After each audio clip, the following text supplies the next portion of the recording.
Asthma एक ऐसी बीमारी, एक ऐसी कंडीशन जिसको आज हमारे आसपास कोई ना कोई फेस कर रहा है। ठीक है, सबसे पहले इंपॉर्टेंट चीज, जैसे कि आप डायग्राम में देख रहे हैं, आप देखेंगे कि एक आदमी का फोटो बनाया हुआ है। ठीक है, सांस लेना जो है, नाक का रास्ता और मुंह दोनों रास्ते जो है वो गले में एक जगह मिलते हैं। खाने की नली अलग चली जाती है, लेकिन एक ढक्कन बीच में होता है जो दोनों का कॉमन पैसेज होता है। नीचे जाकर के एक नली है नीले कलर की, जैसा कि आप देख रहे हैं यहाँ पे नीले कलर से अगर आपको दिखाई दे रहा है, तो ये क्या है, हमारे ट्रेकिया। ट्रेकिया यानी कि एक ऐसी नली आप मान लो कि जिसके थ्रू सांस जो है वो हमारी अंदर जाएगी।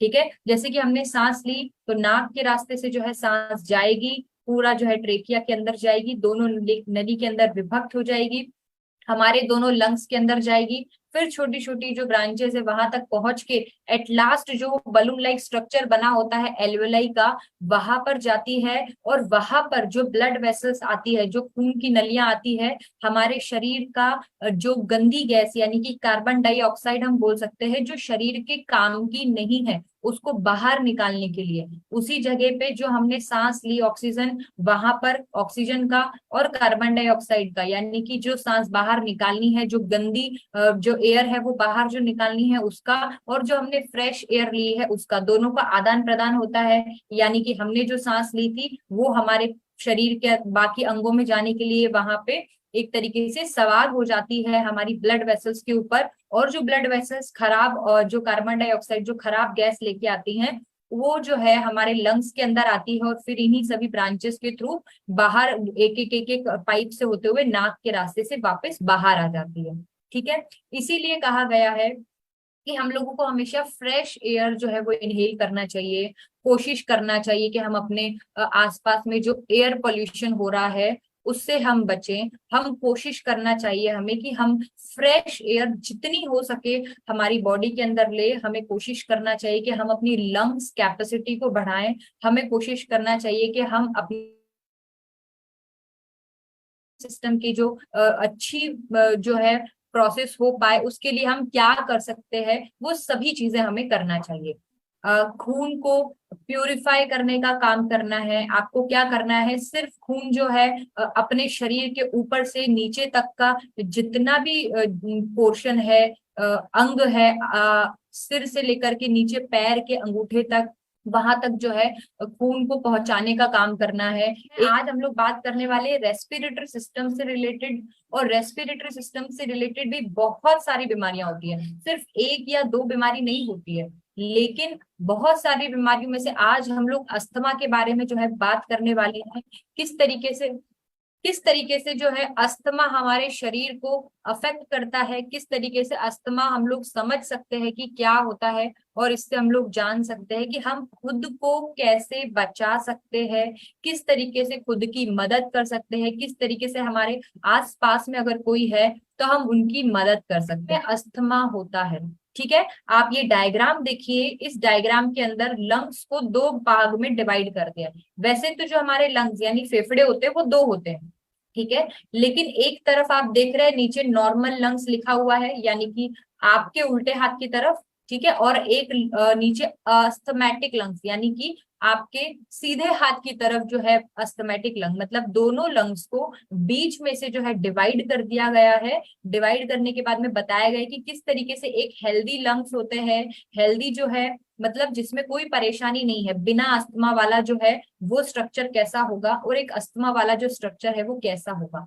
सबसे ज्यादा इंपॉर्टेंट चीज आपको ये ध्यान रखना है, अस्थमा में जो नलियां होती है ना, जो सांस को एक जगह से दूसरी जगह लेकर के जा रही है, जैसे मैंने अभी बताया था, हम सांस लेते हैं, उसके अंदर छोटी छोटी नली बनी हुई है। वो नली जो है वो ऑक्सीजन को, कार्बन डाइऑक्साइड जहां पे उसका आदान प्रदान होता है, जहां पे एक्सचेंज ऑफ गैसेस होता है, वहां तक लेके जाएगी। ठीक है, तो किसके थ्रू जाएगी, छोटे छोटे जो चैनल बने हुए, छोटे छोटे जो पाइप्स बने हुए, उसके थ्रू जाएगी। ठीक है, तो एक नॉर्मल कंडीशन में आप मेरा एरो अगर ध्यान से देखे तो ये देखिए यहाँ पे कितनी सारी जगह है। आपको मेरा एरो दिखाई दे रहा है, नॉर्मल लंग के ऊपर देखिए पाइप के अंदर कितनी सारी यहाँ पे जगह बनी हुई है। ये अंदर जो है वो मसल्स है, और यहाँ पे इसको हम लोग बोल सकते हैं कि नॉर्मल लाइनिंग है। नॉर्मल लाइनिंग है, साथ में नॉर्मल अमाउंट ऑफ म्यूकस। आपको एक चीज बता दूं मैं, हमारे श्वसन व संस्थान के अंदर यानी हमारे रेस्पिरेटरी ऑर्गन के अंदर, रेस्पिरेटरी सिस्टम के अंदर जो नली बनी हुई है, वहां पे अंदर थोड़ी थोड़ी मात्रा में म्यूकस जो है वो सिक्रीट होता रहता है, मतलब चिपचिपा पदार्थ हम एक बोल सकते हैं। उसमें एक मैकेनिज्म होता है, कोई भी फॉरेन बॉडीज यानी कि धूल का कण हो गया, या फिर कोई बाल हो गया, या कोई कॉटन बर्ड्स हो गया, किसी भी तरीके का ऐसा कोई स्ट्रक्चर या फिर वायरस बैक्टीरिया इस तरीके की साइज के जो सीरिया से और उनसे रुक सकते हैं, ठीक है, हमारे शरीर में जब प्रवेश करते हैं तो हमारी बॉडी का मैकेनिज्म होता है कि वो बाहर निकाले उसको। कभी भी आपने देखा होगा, आप कहीं ऐसी जगह पे गए हैं जहां पे बहुत ज्यादा धूल मिट्टी उड़ रही है, धुएं कंकड़ है, और आपको एकदम से छींक आने लग गई, ठीक है, तो उसमें आप ये समझ सकते हो कि धूल के छोटे छोटे कण जो है वो आपके नाक के अंदर गए। या फिर आपने, बहुत अच्छा एग्जांपल मैं आपको बताती हूँ कि जो मम्मी लोग बघार लगाते हैं घर में, जब लेडीज खाना बनाती है, जो छौंक लगता है, अगर जरा सा भी तीखा हो गया या जल गया, और फिर जो वो मिर्ची है नाक के अंदर जब जाती है तो कितना इरिटेशन पैदा कर देती है, ठीक है। तो ठीक उसी तरीके से हमारे बॉडी के अंदर कुछ भी अगर एबनॉर्मल चीज जा रही है तो बॉडी का ऑटोमेटिक ऐसा रिस्पॉन्ड होता है कि वो बाहर निकाले। हर सिस्टम में ये देखा गया, अगर हमने कुछ भी ऐसा उल्टा सीधा खा लिया तो बॉडी कोशिश करती है कि बाहर निकले, या तो हमको वॉमिटिंग करवाएगी या हमको लूज मोशन करवाएगी, ठीक है। इसी तरीके से रेस्पिरेटरी सिस्टम के केस में अगर वो बॉडी के अंदर गया है यानी सांस के थ्रू बाहर अंदर गया है, तो वो कैसे ना कैसे करके छींक के थ्रू जो है वो बाहर लाने की कोशिश करते हैं। इन केस कोई प्रॉब्लम नहीं है, सब नॉर्मल चल रहा है, तो एक प्रॉपर अमाउंट का म्यूकस जो है वो सिक्रेट होता है। प्रॉपर अमाउंट का म्यूकस यानी कि ये जैसे बताया ना, नॉर्मल अमाउंट ऑफ म्यूकस, यानी जितना सिक्रेट होना चाहिए, जितना जो है वो चिपचिपा पदार्थ निकलना चाहिए उतना ही निकलता है। ये किस केस की मैं बात करूँ, ये नॉर्मल लंग्स की हम बात कर रहे हैं, ठीक है। जो नॉर्मल यानी कि जो प्राकृतिक जो हमारे फेफड़े है, प्राकृतिक जो हमारा श्वसन व संस्थान है, किस तरीके से नॉर्मली काम करता है, हम उसके बारे में बात कर रहे हैं। तीसरी चीज ये होती है कि इसके अंदर मसल्स जो वो रिलैक्स होगी। देखिए यहाँ पे मसल रिलैक्स यानी कि जो पाइप है कहीं से भी मुड़ी तुड़ी हुई नहीं है, अगर आप मेरा एरो के ऊपर देख रहे हैं तो, ठीक है। ठीक इसके विपरीत, ठीक इसके अपोजिट अगर हम देखें, आपके सीधे हाथ की तरफ का जो हिस्सा है, देखिए यहाँ पे ए अस्थमैटिक, मतलब जो अस्थमैटिक लंग है उसके बारे में बता रहा है। आप लोगों को मेरा एरो दिखाई दे रहा होगा, ये अस्थमैटिक लंग है। यहाँ पे देखिए ये नली का जो हिस्सा है ये कितना पतला हो गया है, ठीक है। ठीक इसके दूसरी तरफ अगर हम देखें तो यहाँ पे कितनी सारी जगह थी अंदर जाने के लिए, लेकिन ये जो अस्थमैटिक जो लंग है उसके अंदर जगह जो है वो कम हो गई, यानी कि स्वेलन हो गई है, वहां पे जो है सूजन आ चुकी है, और वहां पे एक्सेस म्यूकस बन रहा है, यानी कि जितना मात्रा में वो पदार्थ बनना चाहिए था उससे ज्यादा गुना में, उससे अधिक गुना में जो है वो बनने लग गया है, जिसके कारण उसका रास्ता भी सिकुड़ रहा है, उसका रास्ता जो है वो कम हो रहा है, ठीक है। और देखिए ऊपर एक और चीज, मसल टाइटनेस, यानी कि मसल जो है वहां की टाइट हो जाएगी। आप देखिए ये जो नली है ये पूरी यूनिफॉर्म नली नहीं दिखाई दे रही है, यहाँ पे कहीं गठान बन गई है, कहीं पिचकी हुई है, कहीं मोटी है, इस तरीके की जो हमको नली दिखाई दे रही है। तो कुल मिला के हमको यहाँ पे ये समझ में आया कि अस्थमैटिक जो केसेस होते हैं उस केस में जो नली है वो सिकुड़ जाती है, आप ये समझ सकते हैं। उसके अंदर जो सिक्रीशन होता है वो बढ़ जाता है, और सूजन आने की वजह से वो जो रास्ता है वो कम हो जाएगा।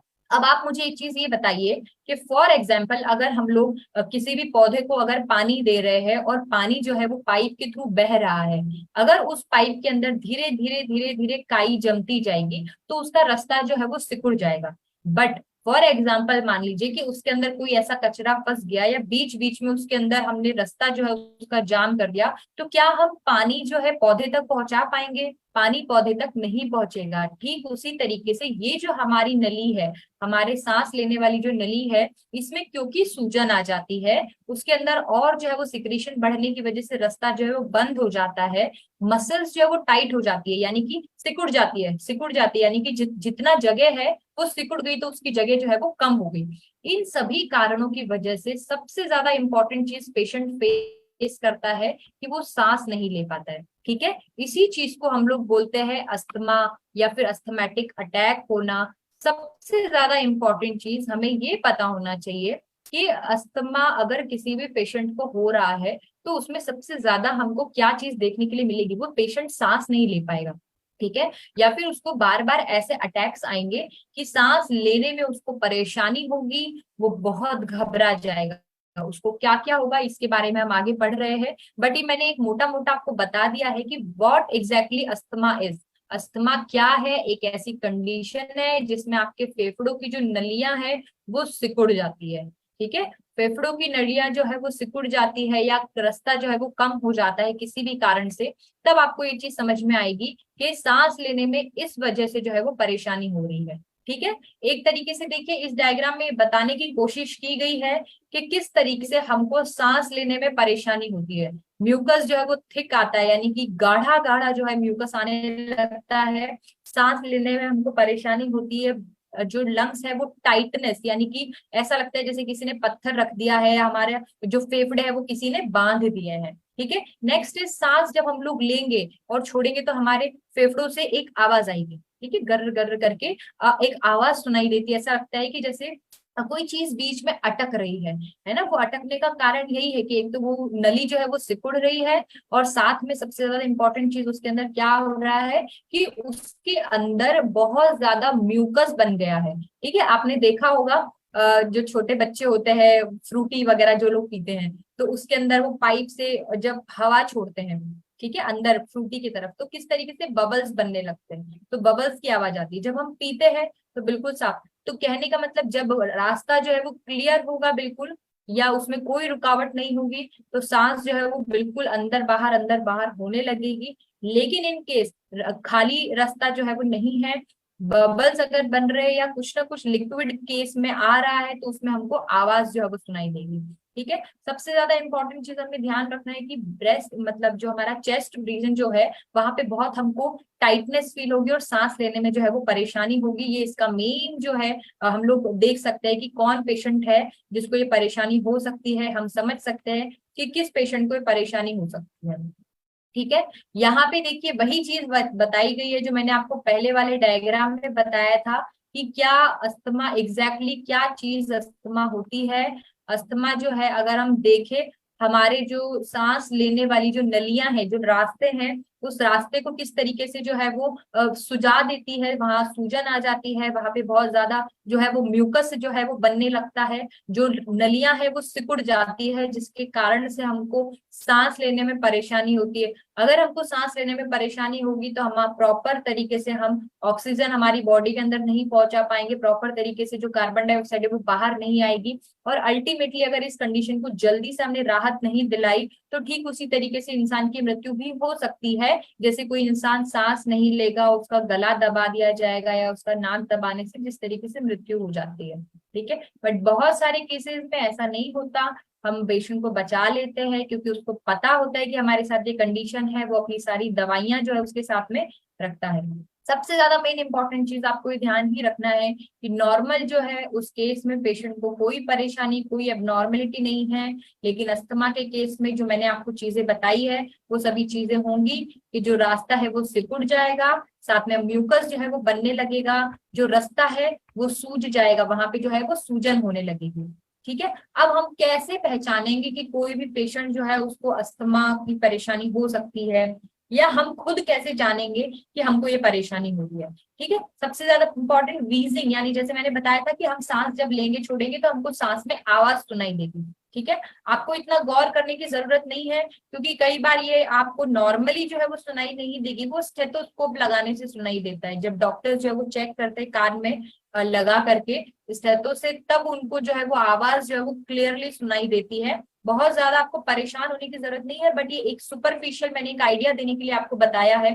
पेशेंट जो है वो खांसी करेगा, उसको खांसी आती है। आप लोगों ने देखा होगा कि अगर मैंने जैसे अभी एग्जांपल दिया था कि कुछ भी नाक में चला गया तो छींक आएगी। ठीक है, ठीक इसी तरीके से खांसी एक अच्छा मैकेनिज्म है ना। अगर हमारे शरीर में से कफ को बाहर निकालना है तो बॉडी का एक प्रोटेक्टिव मैकेनिज्म होता है कि जब हम खांसी करते हैं तो रेस्पिरेटरी सिस्टम यानी श्वसन व संस्थान के अंदर जो भी चीजें बन रही है वो बाहर आने की कोशिश करेगी जब हम खांसते हैं, इसीलिए मुंह के थ्रू बाहर आती है, फिर हम वो बलगम वगैरह जो भी रहता है उसको थूक देते हैं या उसको हटा देते हैं।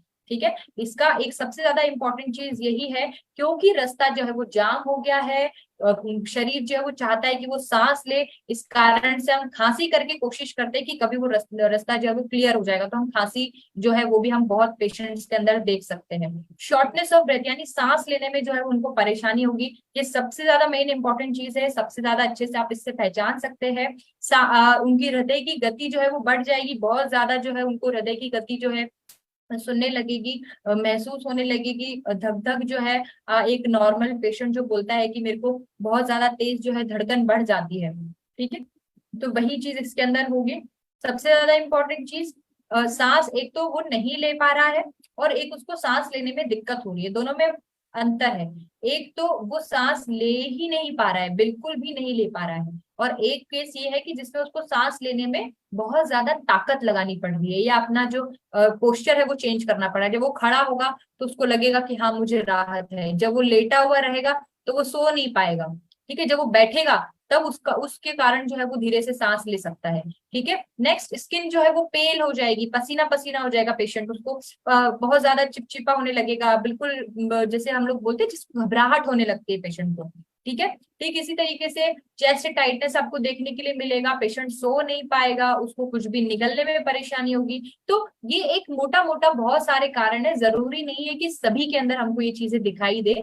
मेन इंपॉर्टेंट चीज हमको ये ध्यान रखना है कि अगर कोई भी अस्थमा का पेशेंट है तो हमें पहले पता होना चाहिए कि उनकी पहले से या तो कोई दवाई चल रही होगी, क्योंकि ऐसा नहीं होता कि पेशेंट को पता नहीं होता, ठीक है। कभी ना कभी उनके साथ ये सिचुएशन पहले से ही आई चुकी होती है, और फिर उसके बाद में जो है वो बार बार उन चीजों से सफर करते हैं, और एग्जैक्टली जो है वो क्या होता है वो हम आगे पढ़ने वाले हैं। मैं आगे बताने वाली हूँ आपको कि कौन कौन सी चीजें जो है वो ट्रिगर करती हैं अस्थमा को, ठीक है। नेक्स्ट, यहाँ पे जैसे मैंने स्टार्टिंग में एग्जांपल दिया था आपको, किस तरीके से जो है वो रास्ता जो है वो ब्लॉक हो जाता है, रास्ता कम हो जाता है, छोटा हो जाता है। तो नॉर्मल एयर वे यहाँ बताया गया है पहले वाले फोटो के अंदर, अगर आप देखेंगे तो नॉर्मल वे है, नॉर्मल एयर वे है, किस तरीके से मसल्स जो है वो नॉर्मल है, किस तरीके से लाइनिंग जो है वो नॉर्मल है, यानी कि नली जो है, एक तरीके से आप नली को देखेंगे तो पूरी तरीके से यूनिफॉर्म नली है, एक जैसी नली है, ठीक है, वहां कोई भी जो है वो रुकावट नहीं हो रही है। नेक्स्ट, जो पेशेंट अस्थमा होता है, जिसको अस्थमा होता है, उस पेशेंट की नॉर्मल कंडीशन जो बीच वाले फोटो में आप देख रहे हैं, और जो नीचे जो डायग्राम बना हुआ है, नीचे वाली जो नली बनी है बीच के समय, बीच की जगह पे, वो होती है कि उनकी जो मसल्स है वो टाइट ही रहती है, और जो लाइनिंग है वो सूजी हुई ही रहती है, वहां सूजन रहती है, ठीक है। सीवियर अस्थमा के केसेस में वो जगह और सिकुड़ जाती है, वहां म्यूकस और ज्यादा बनने लगता है, सूजन और ज्यादा आ जाती है, और मसल्स जो है वो टाइटनेस और ज्यादा हो जाती है। ये वही कंडीशन है जिसमें पेशेंट बिल्कुल सांस नहीं ले पाएगा, ठीक है, उसको सांस लेने में परेशानी होगी, ये नॉर्मल अस्थमेटिक वाले पेशेंट के केस में होगा। लेकिन अगर वो बिल्कुल ही सांस नहीं ले पा रहा है, दैट इज सीवियर अस्थमा से वो ग्रसित हो चुका है, ठीक है, हमें ये ध्यान होना चाहिए।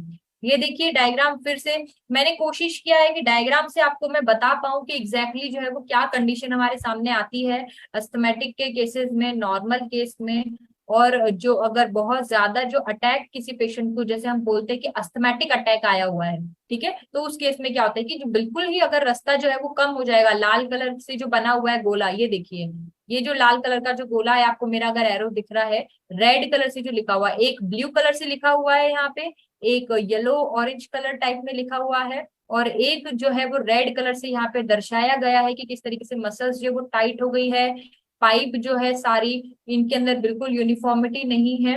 सबसे ज्यादा इंपॉर्टेंट चीज इसके अंदर आपको ध्यान रखनी है कि किस तरीके से जो रास्ता है वो जाम होता जा रहा है, ठीक है। अगर सीवियर केस है, सीवियर केस के अंदर क्या होगा, आपको बहुत ज्यादा जो है परेशानी, सांस लेने में बिल्कुल ही वो जो रुकावट होगी, और पेशेंट को जो है वो ध्यान देना पड़ेगा, हॉस्पिटलाइज भी करना पड़ सकता है। आप लेट ना करें, उसको जल्दी से हॉस्पिटल लेकर के जाएं, ठीक है। मैंने आपको बताया कि क्या क्या चीजों से आप पता कर सकते हैं पेशेंट को कि अस्थमा उसको है या हो रहा है, ठीक है। नेक्स्ट, सबसे ज्यादा इंपॉर्टेंट चीज, किन चीजों से पेशेंट को बचाना है, ठीक है। ट्रिगर जो फैक्टर्स होते हैं वो बहुत ज्यादा रिस्पॉन्सिबल होते हैं पेशेंट के अंदर अस्थमेटिक अटैक्स डेवलप करने के, ठीक है। अस्थमेटिक अटैक डेवलप करने का मतलब ये है कि एक अस्थमा वाला पेशेंट जिंदगी भर बहुत ही आरामदायक तरीके से अपनी जिंदगी गुजार सकता है, अगर वो अपनी सारी चीजों से, जो भी एक्सेस जो चीजें उनको उसको हार्म कर सकती है, उन चीजों का अगर वो ध्यान रखे, तो बहुत आसान तरीके से वो इस सिचुएशन से डील कर सकते हैं। ठीक है, सबसे ज्यादा इंपॉर्टेंट चीज आपको ध्यान रखना है कि कोई भी आपके पेट्स है, ठीक है, आप कोई एनिमल के पास में है जिनके फर जो है, छोटे छोटे फर जो है या फेदर्स जो है, जिनके पार्टिकल्स जो है वो आपके नाक में जा सकते हैं, या आप उनको ब्रीथ कर सकते हैं, या वो आपके आसपास में मौजूद है, तो उन चीजों से आप कोशिश करें कि जितना हो सके बचें। ठीक है, या मास्क लगा के रखें, क्योंकि एक छोटी सी चीज अगर आपके अंदर जाएगी, asthma is type of allergy. ठीक है, क्योंकि आपकी बॉडी जो है वो उस चीज को एक्सेप्ट नहीं कर रही है। ठीक है, अगर आपने मान लीजिए किसी को डस्ट से एलर्जी है, यानी कि धूल मिट्टी से, देखिए अपना नेक्स्ट पॉइंट यही आ रहा है, डस्ट या फिर हाउस माइट्स, कुछ भी ऐसा छोटा छोटा कण हो गया है, इस तरीके की चीजें होगी जो आपको नाक में जा करके इरिटेशन जो है वो बना रही है, उस चीज से आपको एलर्जी हो गई है, तो उस केस में आपको जो है अस्थमैटिक अटैक आ सकता है। उस केस में आपको ये हो सकता है कि सांस आपको लेने में अचानक से जो है परेशानी होने लगे, और आपको हो सकता है हॉस्पिटल जाकर के भी दिखाना पड़े। ठीक है, इसी तरीके से जो ट्री होते हैं, पेड़ पौधे होते हैं, उनके पॉलेंस हम लोग बोलते हैं, ग्रास पॉलेंस बोलते हैं, यानी कि जो छोटे छोटे ऐसे कण जो फूलों के होते हैं, पॉलन को क्या बोलते हैं मुझे ध्यान नहीं आ रहा है अभी, जो बहुत बारीक बारीक ऐसे कण होते हैं जो हमारे शरीर के अंदर जाते से ही वो अटैक वाली जो फीलिंग है, जो सांस लेने में हमको परेशानी हो रही, जो एलर्जिक जो एलर्जन है, उस तरीके से हमारे शरीर के अंदर जैसे ही एलर्जन जाएगा और वो एलर्जी जो है वो डेवलप करेगा, इस तरीके से अस्थमा जो है वो बाहर आ सकता है। Next is cigarette smoke. अगर आप सिगरेट जो है वो ले रहे हैं, वो भी एक ट्रिगर फैक्टर हो सकता है। कोई अगर पेशेंट अस्थमैटिक है पहले से ही, वो मेडिसिन जो है वो ले रहे हैं, उनको पता है कि किस तरीके से मुझे बचना है, और अगर वो ध्यान नहीं दे रहे हैं तो उसके कारण जो है आपको जो है अस्थमा का अटैक ट्रिगर कर सकता है, अगर आपने स्मोकिंग किया है। क्योंकि स्मोकिंग करते टाइम भी हमको लगता है कि वो धुआं है, बट धुएं के साथ में बहुत ज्यादा जो है छोटे छोटे कण जो है वो हमारे शरीर के अंदर जाते हैं। ठीक है, और सबसे ज्यादा इंपॉर्टेंट चीज आपको ये ध्यान रखना है, मैं अपने बहुत सारे सेशंस में ये बात बोलती हूँ कि मैंने बहुत सारे लोग ऐसे देखे हैं जो हॉस्पिटल में गए हैं, किसी से मिलने के लिए गए हैं। ठीक है, तो बहुत सारे अनएजुकेटेड बोले वो तो ठीक है, लेकिन एजुकेटेड पीपल भी ऐसे करते हैं जिनको पता है कि इस चीज से नुकसान है। फॉर एग्जाम्पल, अगर हम कोई एक अच्छी चीज खाते हैं तो हम सामने वाले को ऑफर करते हैं कि ये लीजिए, आप भी ये खाइए। ठीक है, अगर हम कोई भी हेल्दी चीज खा रहे हैं तो ठीक उसी तरीके से जो सिगरेट है वो भी हम ऑफर करते हैं। हम हॉस्पिटल में जा रहे हैं, किसी से मिलने के लिए जा रहे हैं, और उसी समय जो हम है हमको भी सिगरेट पीना है, और हम पेशेंट को भी बोलते हैं पीने के लिए, साथ में जो उनके अटेंडर्स है उनको भी बोलते हैं कि अरे भाई आप भी ले लो। सो ये चीज अच्छी नहीं है। आप एटलीस्ट अगर खुद पी रहे हैं, आपको पता है कि भाई हम स्मोकिंग के बगैर नहीं रह सकते हैं, या ये हमारी जिंदगी जो है वो ले लेगी अगर हम इसको नहीं लेंगे तो, लेकिन प्लीज सामने वाले को बचाइए, और एटलीस्ट अपने आसपास के लोगों का ध्यान रखिए।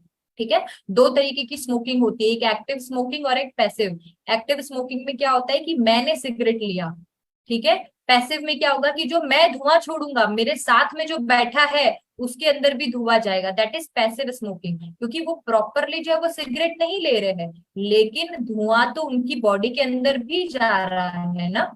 तो एटलीस्ट कम से कम आप अगर खुद की हेल्थ का ध्यान नहीं रखना चाहते, that is up to you, ये आपके ऊपर है कि आप अपनी हेल्थ को किस तरीके से सुधार सकते हैं, लेकिन आप दूसरे की हेल्थ बिगाड़ने में अपने नेगेटिव पॉइंट्स ना बढ़ाएं।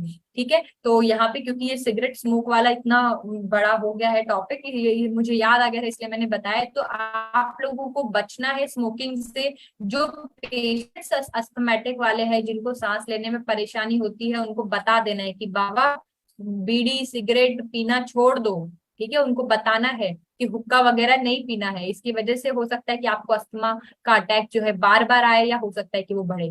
ठीक है, नेक्स्ट इज कुछ ऐसे परफ्यूम्स होता है, कुछ ऐसे केमिकल्स होते हैं जो ऐसे स्मेल करते हैं कि हमको, या फिर जो पेशेंट है वो ट्रिगर हो जाता है उस चीज के लिए, और उसको जो है सांस लेने में एकदम से परेशानी होने लगती है। ठीक है, तो बस हमको यही ध्यान रखना है कि इन चीजों से बचना है। किसी एलर्जी का मतलब ही यही है, मान लीजिए मैं अगर बोलती हूँ कि मुझे जो है मुझे एलर्जी है इससे, विनेगर से एलर्जी है फॉर एग्जाम्पल, तो मैं कोशिश करूंगी जितना हो सके मैं विनेगर वाली जो चीजें हैं उनको ना खाऊं। ठीक है, मैं विनेगर से बच के रहूं, ऐसी सारे फूड आइटम्स जिसमें विनेगर डले हुए हैं मैं उनको अवॉइड करूंगी, मैं उसके कॉम्बिनेशंस को अवॉइड करूंगी, मैं कोशिश करूंगी कि जितना हो सके मैं उस चीज से बचूं। एलर्जी का सबसे ज्यादा मेन इंपॉर्टेंट चीज ही यही है कि अगर आपने ध्यान रख लिया, आपको पता चल गया कि हमें किस चीज से परेशानी है, तो आप उस चीज से अपना बचाव कर लीजिए, उस चीज से आप दूर रहिए, तो आपको जो है फाइनली जो है वो चीज ट्रिगर नहीं होगी, आप उस चीज से काफी हद तक जो है बच सकते हैं। Next is change in weather, temperature, air quality. आपने कई बार देखा होगा कुछ पेशेंट्स ऐसे होते हैं या कुछ बीमारियां ऐसी होती है जो सीजनल होती है, ठीक है, जैसे ही मौसम बदला, मौसम बदलते से ही जो है हमें वो परेशानी होने लगती है। तो हमें यहाँ पे सबसे ज्यादा इंपॉर्टेंट चीज यही ध्यान रखना है कि जैसे ही सीजन चेंज होगा तो आपको एकदम से जो अपना खाना पीना है वो नहीं चेंज करना है, धीरे धीरे टैपरिंग मेथड से चेंज करना है। ठीक हो, ठीक है। आयुर्वेद में ऋतु संधि करके एक चीज होती है ना, ऋतु संधि यानी कोई एक ऋतु है वो धीरे धीरे खत्म हो रही है और नेक्स्ट ऋतु जो है वो स्टार्ट हो रही है। अप्रोक्सीमेट जो 7 से 14 दिन का जो टाइम होता है, यानी कि हम 2 हफ्ते मान सकते हैं, जिसको हम लोग ऋतु संधि बोलते हैं। उसमें क्या होता है, जैसे फॉर एग्जाम्पल अगर हम लोग अभी का अभी मतलब अभी जो मौसम चल रहा है उसके अकॉर्डिंग अगर हम देखें तो वर्षा ऋतु जो है वो खत्म होने वाली है और अब धीरे धीरे जो है वो शरद ऋतु जो है वो स्टार्ट होगी, है ना। शरद ऋतु के अंदर क्या होता है, हमारा जो पित्त है धीरे धीरे जो है वो प्रकोप होता है। वर्षा ऋतु में पित्त का संचय होता है और शरद ऋतु में पित्त जो है वो प्रकोप की ओर बढ़ता है। ठीक है, तो हमें ये चीजें ध्यान रखनी है कि जैसे ही ऋतु परिवर्तित होती है, जैसे ऋतु चेंज होती है, जो वो जो 10 to 14 डेज का जो टाइम है उसमें हमने पहली ऋतुओं में जो हम लोग सेवन करते थे या जो हमने खाना खाया है या जिस तरीके का हमारा हैबिट है उसको एकदम से नहीं छोड़ना है, उसको धीरे धीरे कोशिश करना है छोड़ने का। एंड देन जो आने वाली ऋतु है उसको धीरे धीरे लेना है। फॉर एग्जाम्पल इसका एक बहुत अच्छा उदाहरण मैं आपको देती हूँ कि ठंडी के टाइम पे यानी सर्दियों में आपने देखा होगा कि हमारी डाइट एकदम हैवी हो जाती है। ठीक है, हम लोग बहुत सारा कुछ खाते हैं, हम बहुत सारे ड्राई फ्रूट्स के लड्डू खाते हैं, हम बहुत सारी ऐसी चीजें खाते हैं जो पचने में भारी होती है। उसका कारण क्या है, हेमंत ऋतु में यानी कि जो शिशिर ऋतु, शीत ऋतु जो होती है, जो विंटर जो हमारा सीजन होता है उसमें हमारी अग्नि बहुत अच्छी होती है। ठीक है, अग्नि बहुत अच्छी होने का मतलब ये है कि हर चीज जो भी हम चीज खाएंगे वो डाइजेस्ट कर लेगी, जो भी हमने चीज खाया है उस चीज की वजह से जो है वो पचा लेगी उस चीज को। ठीक है, ठीक उसी तरीके से जब धीरे धीरे शिशिर ऋतु यानी कि जो विंटर जो है वो धीरे धीरे जब कम होगा उसके बाद में आता है वसंत ऋतु जिसमें आपकी अग्नि मंद होगी। तो आपको क्या करना है, जब ऋतु जो है वो परिवर्तित होगी तो आपको एकदम से जो है वो खाना बंद नहीं करना है, क्योंकि वो तो आप नहीं कर पाएंगे। और ऐसा भी नहीं है कि आप वसंत ऋतु तक जो है वो भारी भोजन कर रहे हैं, अगर आपने भारी भारी खाना खाया तो वो पचने में जो है आपको बहुत नुकसान देगा, बहुत आप परेशान हो जाएंगे। ठीक है, तो सबसे ज्यादा मेन इंपॉर्टेंट चीज यहाँ पे यही है कि आप कोशिश करिए धीरे धीरे अपनी डाइट कम करें, फिर उसके बाद में जो है धीरे धीरे अपनी डाइट को वसंत ऋतु के अनुसार आराम से अपनी जो नॉर्मल जो आपकी डाइट है उस पर लेकर के आइए। विंटर में आप सभी ने देखा होगा कि हम धीरे धीरे अपनी जो डाइट है वो बढ़ा देते हैं, हम ज्यादा खाने लगते हैं। ठीक है, तो उसका सबसे ज्यादा मेन इंपॉर्टेंट चीज यही, क्योंकि स्ट्रॉन्ग अग्नि हमारी होती है। ठीक है, ठीक इसी तरीके से जैसे कि यहाँ पे लिखा है कि चेंज इन वेदर या फिर टेम्परेचर, कोई भी अचानक से सर्दी का मौसम आ गया है तो उस पेशेंट को बोलना है कि आप खुद को कवर करके रखिए, कान में रुई लगा के रखिए, एकदम से ठंडी में बाहर नहीं जाइए। ठीक है, एकदम से अगर वो ठंडी का जो प्रभाव उनके शरीर के ऊपर आएगा, जो टेम्परेचर या फिर जो एयर क्वालिटी जो है वो चेंज होगी, तो वो एक तरीके से ट्रिगर इफेक्ट कर सकता है बॉडी के अंदर अस्थमा पैदा करने के लिए। ठीक है, नेक्स्ट इज बहुत ज्यादा एक्सरसाइज, सेक्स या फिर लाफ्टर, यानी बहुत ज्यादा आप हंसने लग गए हैं, या फिर स्ट्रेस भी में हम लोग ले सकते हैं, क्योंकि ये पूरा जो डायग्राम है इसके अंदर स्ट्रेस का कहीं भी वर्णन नहीं है। ठीक है, तो अगर हमने अचानक से अब अभी यहाँ पे हम ये नहीं बोल सकते कि इस पेशेंट में क्योंकि एक्सरसाइज से ट्रिगर हो रहा है तो हम एक्सरसाइज नहीं करेंगे। ठीक है, हमें जो पॉजिटिव चीजें हैं उसके ऊपर ध्यान रखना है। एक्सेस एक्सरसाइज की यहाँ बात की जा रही है कि आप अचानक से जो है वो दौड़ने भागने लग रहे हैं या फिर आपने कोई प्लानिंग नहीं किया है और फिर आप वो एक्सरसाइज कर रहे हैं जो आपके हैबिट में नहीं है। इस तरीके की जो चीजें हैं वो इस चीज को बढ़ा सकती है। बहुत ज्यादा आप खुश हो रहे हैं, बहुत ज्यादा स्ट्रेस में है, उन कंडीशंस में भी जो है ये ट्रिगर फैक्टर्स हम लोगों को शो हो सकता है। Next and last is viral infection. ऐसे कोई भी इन्फेक्शन, जैसे फॉर एग्जांपल हम लोग देखते ही है कि हम बोलते हैं नॉर्मली कि वायरल हो गया है, ठीक है। तो कोई भी इन्फेक्शन अगर आपकी बॉडी के अंदर होगा रेस्पिरेटरी सिस्टम से रिलेटेड, यानी कि श्वसन व संस्थान से रिलेटेड, अगर ऐसा कोई भी इन्फेक्शन हो रहा है तो आपको ये देखने के लिए मिलेगा कि आपके शरीर के अंदर कहीं ना कहीं इस चीज का नुकसान देखने के लिए मिलेगा। अस्थमा जो है आपको देखने के लिए मिलेगा। अगर आपके बॉडी के अंदर कोई बैक्टीरिया या फिर वायरस गए तो आपको उससे बचना पड़ेगा। ठीक है। ये वही सारे जो मैंने अभी तक आपको बताया है डायग्राम दिखा दिखा करके, उन सभी आपको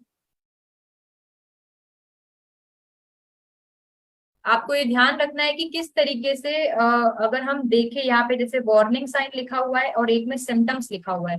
ठीक है। तो वार्निंग साइंस का मतलब ये है कि आपको बहुत ज्यादा जो है वो केस सीवियर देखने के लिए मिल सकता है। सिम्टम्स में आप नॉर्मली देखते हैं कि पेशेंट्स के अंदर क्या क्या मिलेगा, जिसका हम लोग एक डायग्राम देख चुके हैं बहुत अच्छी तरीके से, कि उसको सोने में परेशानी होगी, उसको गले में परेशानी होगी, सांस लेने में उसको दिक्कत होगी। ठीक है। सांस वो अच्छे से नहीं ले पाएंगे, उनको खांसी होगी, चेस्ट में टाइटनेस जो है वो फील होगी, आवाज जो है वो आने लगेगी, व्हीजिंग या फिर विस्लिंग टाइप की जो साउंड है वो उनको सुनाई देगी। ठीक है। मूड जो है वो इरिटेबल होगा, ड्राउजी से वो फील करेंगे लेकिन उनको नींद नहीं आएगी। ये सारी चीजें हैं जो हम लोग एक अस्थमा के पेशेंट्स में देख सकते हैं या समझ सकते हैं कि किस तरीके से जो है उसको परेशानी हो रही होगी।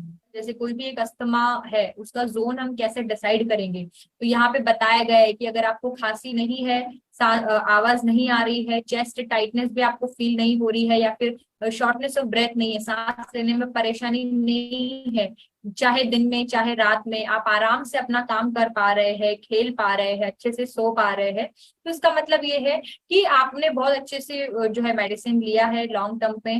ठीक है। और आपको हमेशा जो है वो मेडिसिन का डोजेस जो है वो ध्यान रखना है, बहुत अच्छा जो है आपका प्रोग्रेस हो रहा है।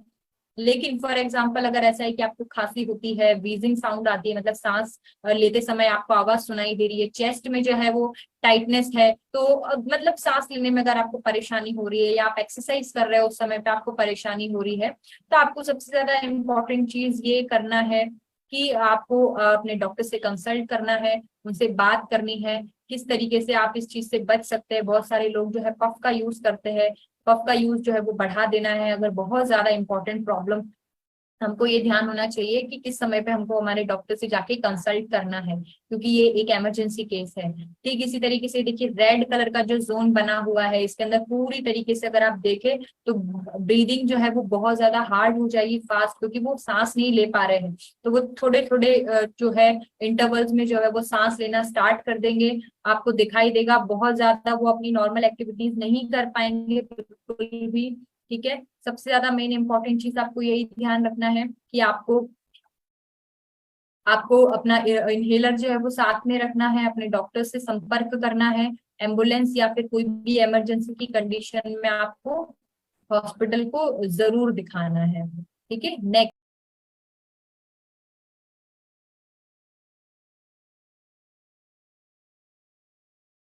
ठीक है। इसलिए तो आप अभी फिलहाल इतना ध्यान रखिए कि अगर हम किसी भी पेशेंट को अस्त्रप्राश दे रहे हैं तो 5 ग्राम जितना, यानी कि आप एक छोटी चम्मच जो होती है हमारी छोटी टी स्पून जिसको हम बोलते हैं, वो आप दे सकते हैं खाना खाने के बाद में। यहाँ पे आपको ध्यान रखना है पेशेंट डायबिटिक ना हो।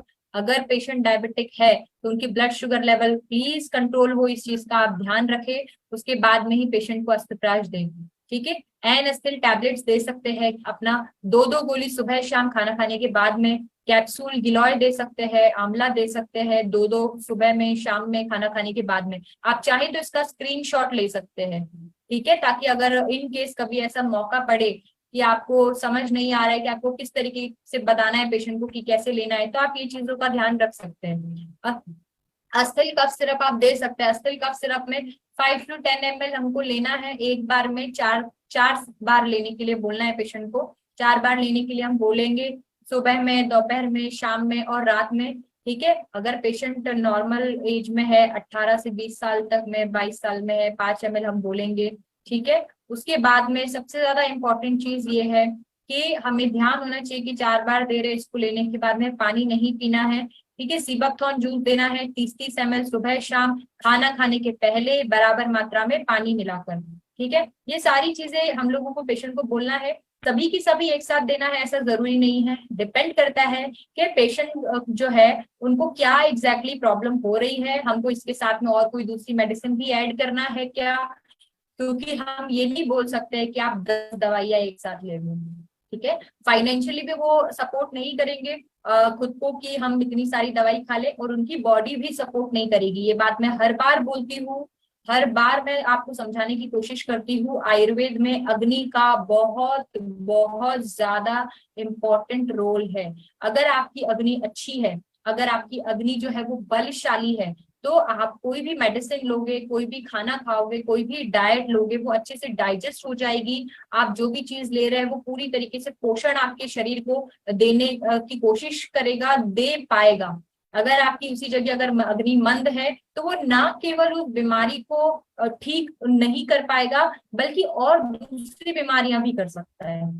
ठीक है, तो इसीलिए आपको कोशिश करना है, बहुत एजेड पेशेंट है, एज जिसकी ज्यादा है, कोमॉर्बिडिटीज है, या फिर जिसकी एज बहुत कम है, या आपको दिखने में लग रहा है कि बहुत लीन एंड थिन है, इसीलिए आपने देखा होगा कि कई बार मैं पेशेंट से पूछती हूँ कि महिला है कि पुरुष है, क्योंकि अगर हम देखा जाए तो एक मोटे मोटे पुरुष के अंदर जो है वो बल थोड़ा ज्यादा होता है एज कम्पेयर टू, जैसे 22 साल, अगर हम 22 एक ऑन एन एवरेज एज लेते, 22 ईयर्स की एक फीमेल और 22 ईयर्स का एक मेल, तो 22 ईयर्स के जो मेल होते हैं उनकी अग्नि जो है वो अच्छी होती है, उनका बिल्ट जो है वो अच्छा होता है एज कम्पेयर टू फीमेल। ठीक है, तो हम उसको उसको जो है वो डोज ऊपर नीचे कर सकते हैं, उसके अकॉर्डिंग हम जो है मेडिसिन जो देंगे।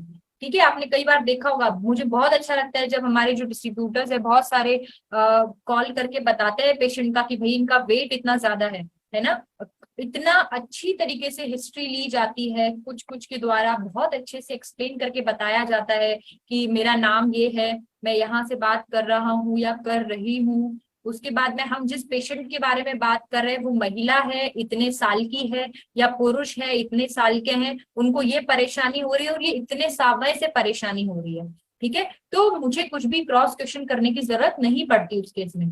ठीक है, तो सबसे ज्यादा इंपॉर्टेंट चीज हमें ये ध्यान रखना है कि ये मेडिसिन तो मैंने यहाँ पे बताया है, ये एक लाइन ऑफ ट्रीटमेंट हम देख सकते हैं, बट हमको अस्तप्राश किसमें कम करना पड़ेगा, किसमें नहीं देना पड़ेगा, ये हमें देखना है। डायबिटिक के केसेस में हम अगर अस्तप्राश दे रहे हैं, जरूरत ही है देने की, तो हमें डायबिट भी साथ में ऐड करना पड़ेगा, ताकि उनकी जो ब्लड शुगर लेवल है वो कंट्रोल रहे। ठीक है, तो इस तरीके से कुछ बातों का आपको ध्यान रखना पड़ेगा, और उसके बाद में जो है ये आप मेडिसिन दें।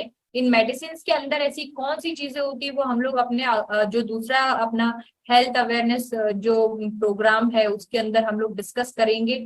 हमारे सीएमडी मैम और एमडी सर जो है उनके लिए, उनकी कारण हम लोग अपना जो है सेशंस इतने अच्छे से कर पाते हैं, हम अपनी अवेयरनेस जो है वो फैला पाते हैं, हम समझ पाते हैं कि किस तरीके से योगा प्राणायाम हमारे लिए इम्पोर्टेंट रोल प्ले करते हैं, हम अपने जो विचार है वो एक दूसरे से साझा कर पाते हैं यहाँ पर। तो थैंक्स टू अवर कंपनी के उन्होंने हमको ये प्लेटफॉर्म दिया, जहाँ पे हम अपनी ना केवल सिर्फ अपनी बल्कि हमारे जो नेबर्स है, जो हमारे फैमिली मेंबर्स है, जो हमारे फ्रेंड्स है, जो हमारे लव्ड वंस है, उन सभी की हम लोग मदद कर सके, उनको अच्छे हेल्थ टिप्स दे सकते हैं, उनको अच्छे से सजेस्ट कर सकते हैं कि आपको क्या करना चाहिए और क्या नहीं करना चाहिए।